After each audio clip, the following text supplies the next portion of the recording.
Is the Black Hills real estate market about to crash? With absorption rates shifting fast, certain price points are in serious trouble while others are still booming. If you're thinking about buying or selling, you need to know what's happening right now. Let's break it all down in today's market update. If you're new to the channel, my name is Jeff, a lifelong Black Hills local, and I've watched this area grow for over 40 years. If you're thinking about moving or just curious about the market, you're in the right place. My team has helped over 1,650 families buy and sell in the last decade. So if you're serious about making a move, reach out, call, email, or click the link below to schedule a Zoom. Let's make the Black Hills your home. All right, so first we have to discuss what is an absorption rate. Okay, the absorption rate measures how long it would take to sell the current inventory of homes at current sales pace, assuming no new listings come to the market. This helps determine whether we're in a seller's market, low inventory, high demand,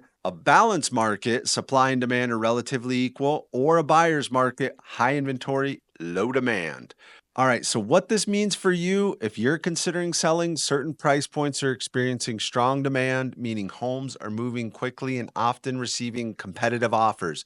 And if you're in the luxury market, buyer leverage is increasing as inventory grows. Understanding these trends is key to making informed real estate decisions. We're here to provide expert guidance tailored to your needs. Whether you're buying or selling or just exploring your options, let's connect and discuss how these insights impact your real estate goals. All right, first up, we have Spearfish here. And as you can see, it looks like there's a little bit of a balance market between 4 and 500. There's quite a bit of inventory there right now. But Sturgis, now when we look at these charts, it's quite a different story, right? We had got a buyer's market between 4 and 5, which is interesting because remember, you're kind of similar here in Spearfish, not quite as bad, but you have, over 10 months of inventory right here. But then between everywhere else is basically a seller's market up to about 900. Then you have this weird blip here at about 900,000 to a million. It's like 30 plus months of inventory. It's just crazy, right?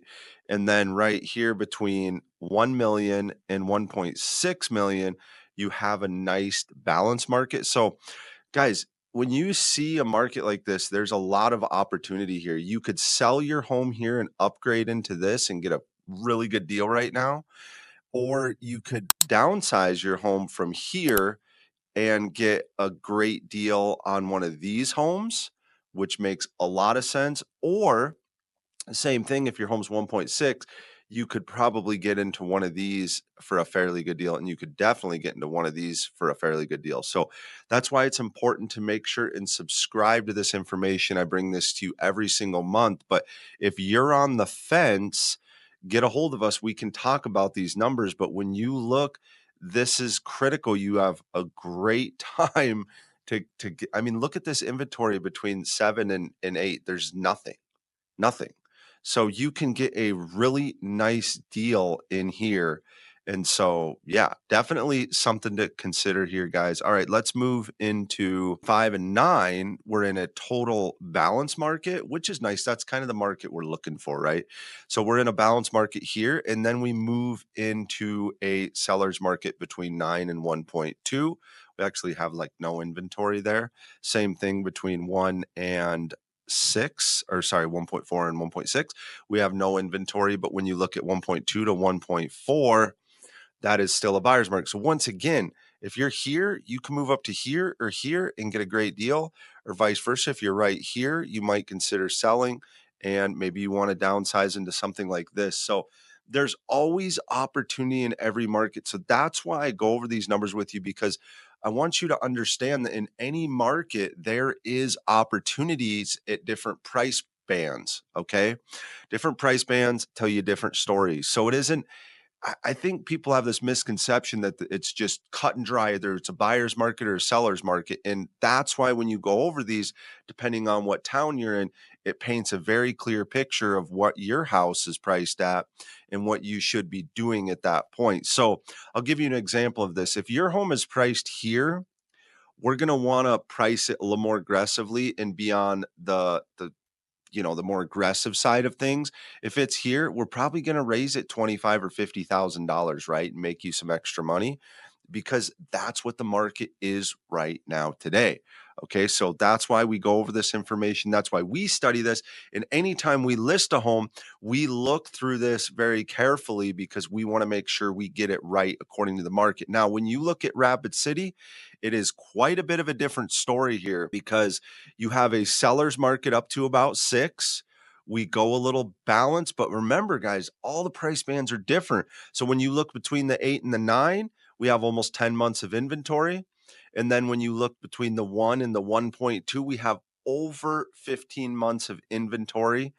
And so it's quite a bit of a different story. But then, interestingly enough, between 1.2 and 1.4, we're in a seller's market. So lots of if you're in this price point, lots of options for you, right? You could go up, you could go down, you could go in any direction you want to go right here because if you look at these different price bands in here, they are kind of all over the board, right? So that's why every month this changes. And that's why right before we list the home, you have to study these. So, like I said, if you're considering a move, let's look into this a little bit further and see the exact strategy that we want to apply to your situation. So, once again, everybody's situation's totally different. And yeah, so you just never know what it is until we actually study and look over all these numbers, guys. So that's your real estate update. If this video gave you some fresh insight, hit the like button. Don't forget to subscribe for next month's video. We're bringing you a lot of content. We're going to be doing more house tours for you. Those are very popular with you guys. We're getting a lot of views and comments on that. So you'll be seeing more of that coming. But yeah, thanks so much for subscribing, and we'll see you in the next one.